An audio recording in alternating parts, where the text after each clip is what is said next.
This is a profound insight from Allah about how we normally figure out that we're going to get happy. If we gather things, then we're going to be happy. Some wannabe influencer, if he gathers or she gathers more followers online, apparently they'll be happy.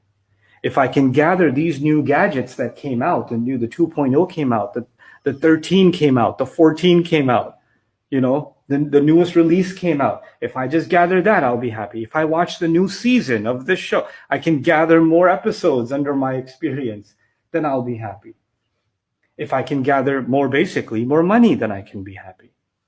If I can gather yet another degree, I can be happy. If I can gather these credentials under my belt, then I will be happy.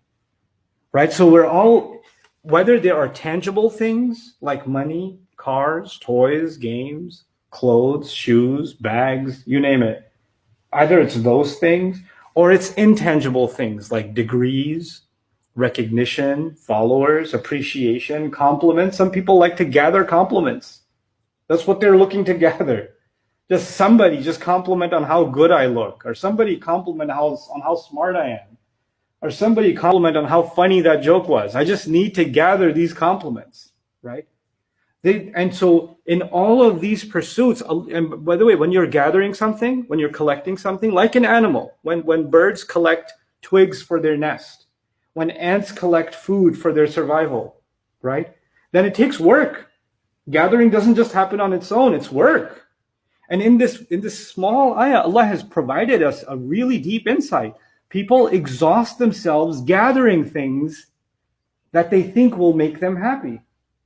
They're gathering stuff, and that's an exhausting exercise. Either it's physically exhausting, it's emotionally exhausting, or even mentally. They're just sitting in their head gathering thoughts, gathering stuff that they think will bring them joy. And all of that, Allah puts aside and said, what I'm giving you is better than all of those failed collections that you have. And I'm not saying you shouldn't have a stamp collection that makes you happy.